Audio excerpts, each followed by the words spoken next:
ఓం శ్రీ లలితాంబికాయై నమః.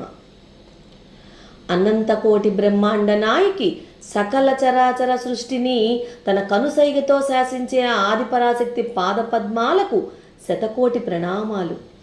ఆ పరాశక్తి చల్లని చూపు కోసం వేచి చూసే భక్తులందరికీ నమస్కారం అండి. ఈ సృష్టిలో శబ్దానికి ఉన్నటువంటి శక్తి అంతా ఇంత కాదు. అందున అమ్మవారిని స్తుతించే శ్లోకానికి అపారమైన మంత్రశక్తి ఉంటుంది తెలుసా. ఈరోజు మనము ధ్యానించబోయే ఈ శ్లోకము మీ ఇంటిని ఒక పుణ్యక్షేత్రంగా, మీ హృదయాన్ని ఆ త్రిపుర సుందరి నివాసంగా మార్చబోతోంది.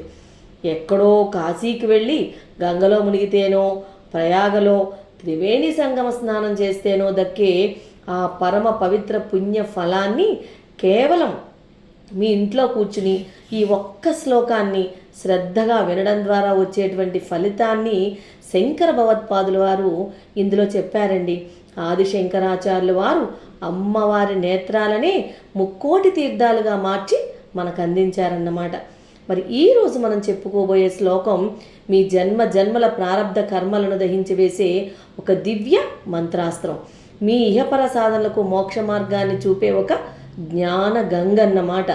ప్రశాంతంగా మీరందరూ ఆ తల్లి రూపాన్ని గుండెల్లో నింపుకుని ఆ పవిత్ర శ్లోక వైభవాన్ని, ఆ మంత్రశక్తిని ఇప్పుడు మనం అనుభవపూర్వకంగా తెలుసుకుందాం.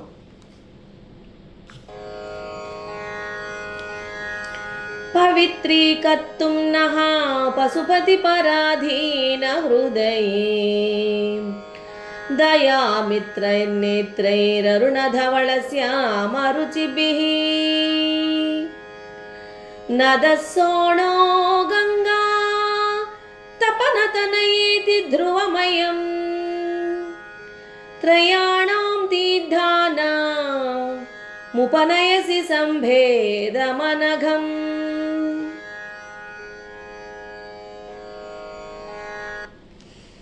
విన్నారు కదా ఆ వాగ్దేవత వైభవాన్ని. ఆదిశంకరులు అమ్మవారి నేత్రాలను కేవలం కళ్ళగా చూడలేదండి, సర్వ పాపాలను పవిత్రం చేసే గంగా, యమున, సోణ నదుల మహాతీర్థ సంగమంగా దర్శించారు. ఇప్పుడు ఈ మహిమాన్వితమైన శ్లోకంలోని ప్రతి పదం వెనక దాగి ఉన్న ఆధ్యాత్మిక రహస్యాన్ని, భావార్థాన్ని మనమందరము భక్తితో తెలుసుకుందాం. పవిత్రీకర్తుం నః పశుపతి పరాధీన హృదయే. పవిత్రీకర్తుం పవిత్రులను చేయుటకు, పరిశుద్ధులను చేయుటకు అని. నః అంటే మమ్ముల్ని అంటే మాలాంటి సామాన్య భక్తులను, మాలాంటి పాపులను. పశుపతి పశుపతి అయినటువంటి ఆ పరమశివుడు అని అర్థం.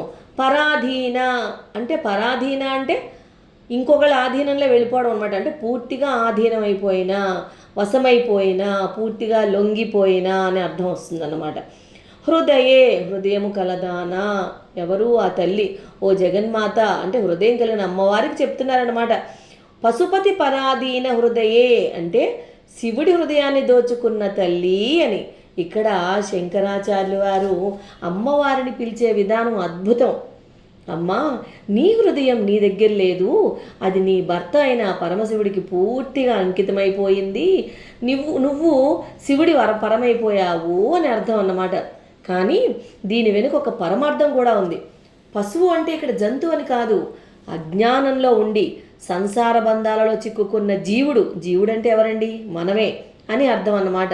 ఆ జీవులకు అంటే మనకు పతి అంటే యజమాని, కాబట్టి ఆయన పశుపతి అయ్యాడన్నమాట. ఎవరైతే తనను నమ్ముకున్న ఆ పశువుల అంటే ఆ జీవుల బంధాలను తెంచి మోక్షాన్ని ఇస్తాడో ఆయనే పశుపతి. అలాంటి పశుపతి హృదయాన్ని తన వైపు తిప్పుకోగలిగిన సమర్థురాలు ఎవరో ఆ జగన్మాత. శివుడిని సైతం కరుణించేలా చేయగల శక్తి ఆ అమ్మ ఒక్కదానికే ఉందన్నమాట. అమ్మా, మేము అజ్ఞానులము, ఎన్నో పాపాలు కర్మబంధాలలో చిక్కుకుపోయిన వాళ్ళము, మా అంతటి మేము పవిత్రులం కాలేము, అందుకే మమ్మల్ని పవిత్రం చేసే బాధ్యత నీదే తల్లి అని శంకరులు భక్తుల పక్షాన అమ్మని వేడుకుంటున్నారు. మనందరి పక్షాన ఆయన వేడుకుంటున్నారండి. అంటే పరమశివుని ప్రేమలో పూర్తిగా మునిగిపోయిన హృదయం గల ఓ అమ్మా, ఓ లలితాదేవి, అజ్ఞానంలో మునిగి తేలుతున్న మాలాంటి సామాన్య భక్తులను పరిశుద్ధులుగా మార్చడానికే నీవు ఈ భూమిపై కరుణావీక్షణాన్ని కురిపిస్తున్నావు అని అర్థం. మనం ఎన్ని తప్పులు చేసినా, ఎంతటి అజ్ఞానంలో ఉన్నా కదా అమ్మవారికి మనపై కోపం అసలు రాదుటండి. ఎందుకంటే ఆమె హృదయం దయామయుడైన శివుడికి ఆధీనమై ఉందట. మనం చేయాల్సిందల్లా ఏంటంటే ఆ తల్లి పాదాలను ఆశ్రయించడమే.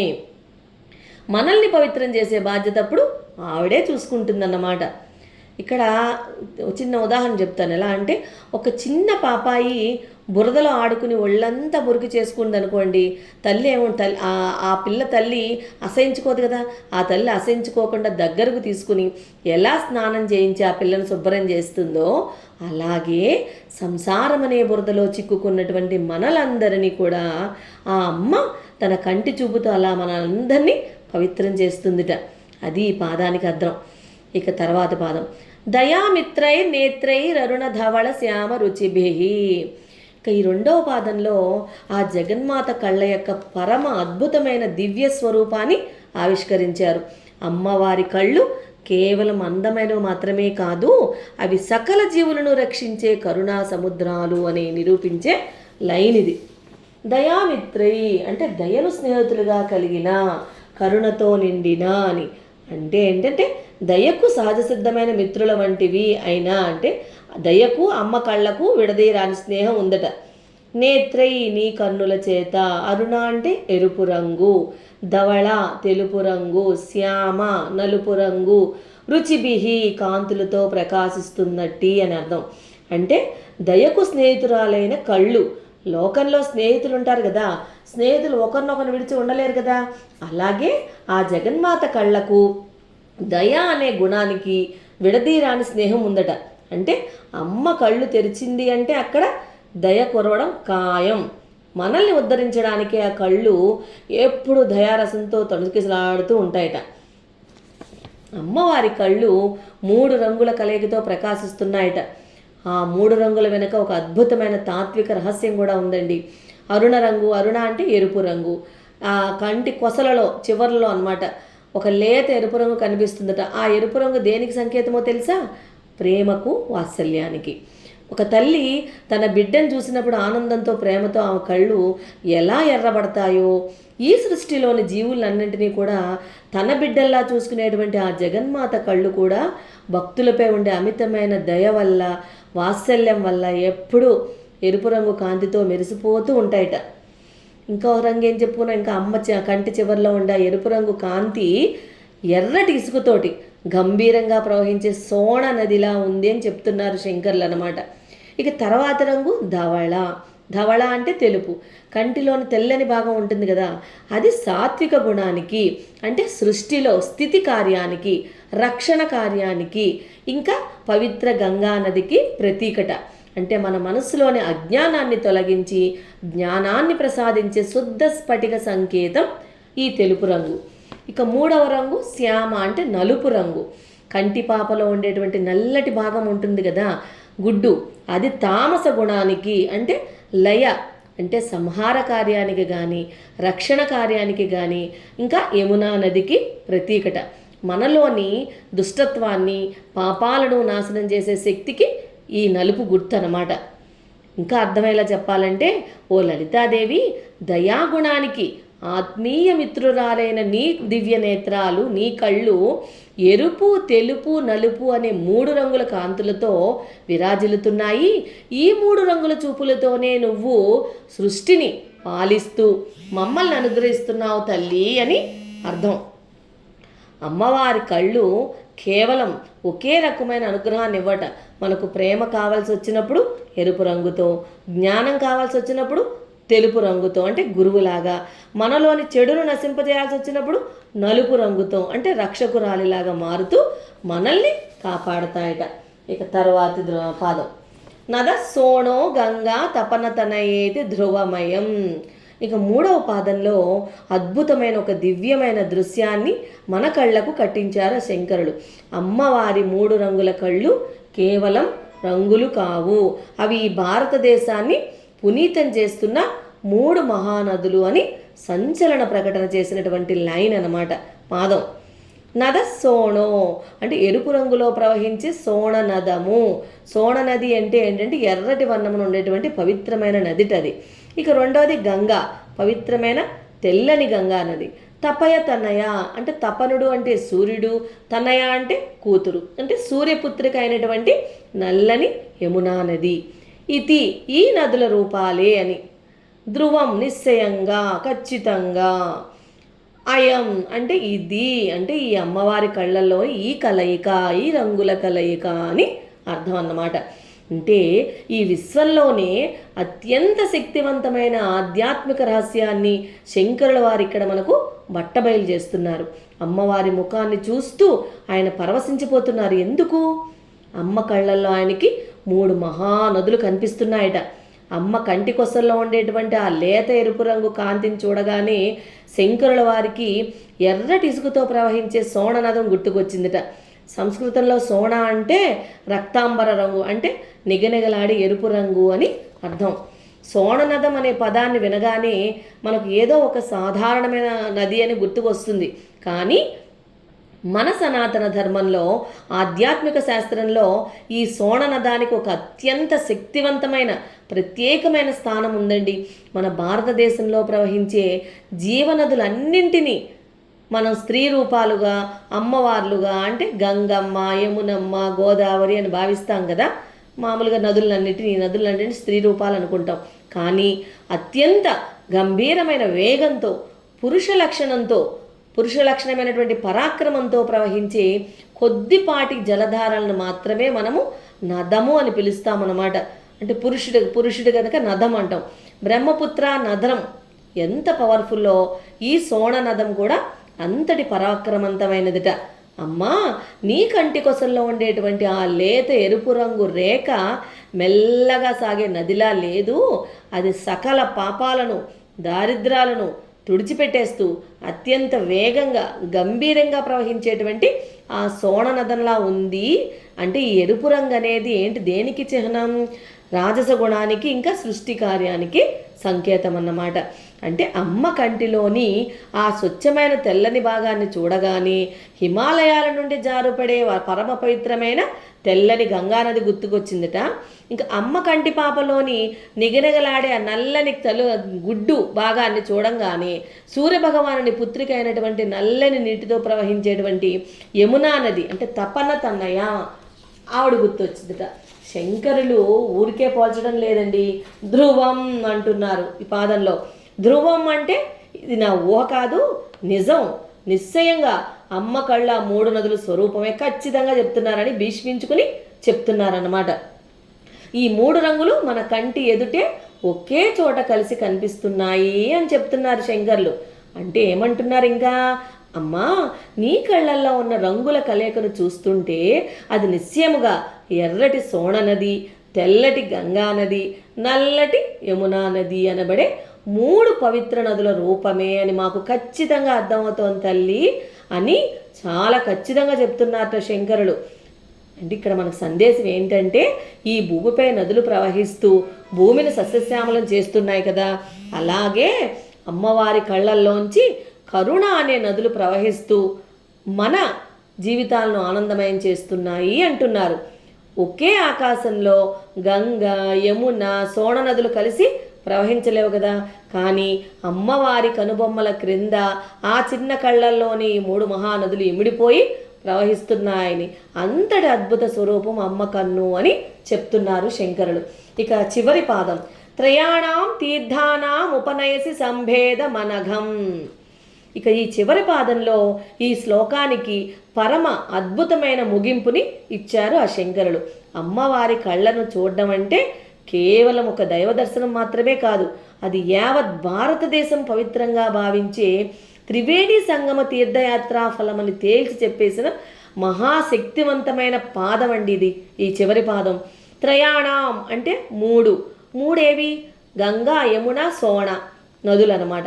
తీర్థానాం అదే పవిత్ర నదులు అని. సంభేదం కలయిక, సంగమం. అనఘం అంటే అత్యంత పవిత్రమైన, పాపరహితమైన, అంటే సమస్త పాపాలను హరింపజేసే పవిత్రమైన అని అర్థం అన్నమాట. ఉపనయని అంటే తీసుకొస్తున్నావు, మా కళ్ళ ముందు తీసుకొస్తున్నావు, మాకు కలిగిస్తున్నావు అని అర్థం. ఇక్కడ అర్థం ఏంటంటే ఈ విశ్వంలోనే అత్యంత పరమ పవిత్రమైన క్షేత్రం ఏది అంటే మన అలహాబాదు అంటే ప్రయాగలోని త్రివేణి సంగమం అని చెప్పుకుంటాం కదా మనం అందరం. అక్కడ గంగా, యమున, అంతర్వాహిని అయినటువంటి సరస్వతి నదులు కలుస్తూ ఉంటాయి.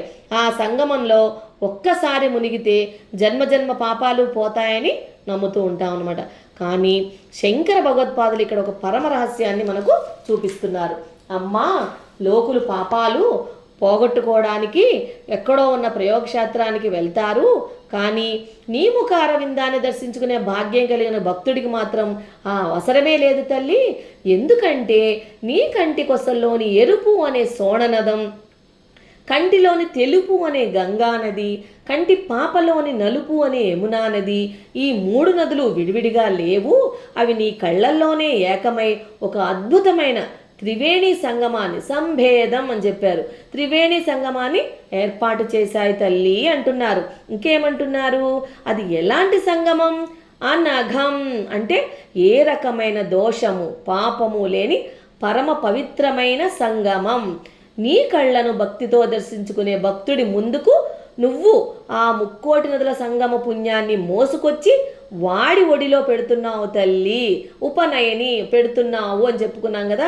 అది నీ కంటి చూపు భక్తుడిపై పడిందా, వాడు సకల పుణ్యతీర్థాలలో స్నానం చేసినట్టే అని అర్థం. అంటే అమ్మవారి కంటిలో 3 పుణ్య నదులు ఉన్నాయి, త్రివేణి సంగమం ఉంది అని చెప్తున్నారు. ఇంకేం చెప్తున్నారు? ఓ జగన్మాత, సోణ, గంగ, యమున నదుల కలయిక వల్లే నీ కళ్ళు అలా 3 రంగులతో మెరుస్తున్నాయి. సమస్త పాపాలను తుడిచిపెట్టే ఆ పుణ్య నదుల పవిత్ర సంగమాన్ని నీ కళ్ళ రూపంలో నువ్వు మా కళ్ళ ముందే సాక్షాత్కరింపచేస్తున్నావు తల్లి అని ఈ పాదానికి అర్థం అన్నమాట. ఇక్కడ మనము ఒక అద్భుతమైన భౌగోళిక ఆధ్యాత్మిక రహస్యాన్ని తెలుసుకోవాలి. ఏంటది? ఈ రోజుల్లో మనము బీహార్లో సోన్ నది అని పిలువబడే ఈ సోనా నది ఉంది కదా, సామాన్య నదుల్లాగా అది తూర్పు వైపు కాకుండా పశ్చిమ దిశగా ప్రవహిస్తుందట. అందుకే మన శాస్త్రాలు దీన్ని నది అనలేదు, పరాక్రమంతో ఉరకలేసే నదము అన్నాయన్నమాట. ఇక్కడ ఒక పరమ పవిత్రమైన రహస్యం ఏమిటంటే ఈ సోనా నదము ప్రయాగ దాటిన తర్వాత కాశీక్షేత్రానికి ముందే అంటే కాశీకి ముందే గంగా, యమున నదుల సంగమ ప్రవాహంలో కలిసిపోతుందట. కలిసిపోయి అలా కలిసి ఆ త్రివేణి సంగమ ప్రవాహమే అప్పుడు కాశీ నగరానికి చేరుకుంటుందిట. ఆదిశంకరాచార్యుల వారి దివ్య దృష్టిని చూడండి. అమ్మవారి కళ్ళను దర్శిస్తున్నప్పుడు ఆయనకి కాశీ వైభవమే గుర్తొచ్చింది. ఎందుకంటే అమ్మ కంటి కొసల్లోని ఎరుపు, కంటిలోని తెలుపు, కంటి పాపలోని నలుపు, ఈ 3 నదులు కాశీకి ముందే ఎలాగైతే కలిసి ఏకమవుతాయో అలాగే అమ్మవారి కళ్ళల్లో కూడా ఈ 3 రంగులు కలిసిపోయి సాక్షాత్తు కాశీ క్షేత్రాన్ని, త్రివేణి సంగమాన్ని మన కళ్ళ ముందే ఆవిష్కరిస్తున్నాయన్నమాట. అందుకే అమ్మను దర్శిస్తే సకల తీర్థాలు దర్శించినట్టే అని ఆయన ఇక్కడ మనకు చెప్తున్నారు. ఇక్కడ ఈ శ్లోకంలో సందేశం ఏంటంటే కాశీకో ప్రయాగకో వెళ్ళడానికి ధనం, ఓపిక లేని సామాన్య భక్తుడు కూడా నిరాశ చెందకండి, నిరాశ చెందక్కర్లేదు.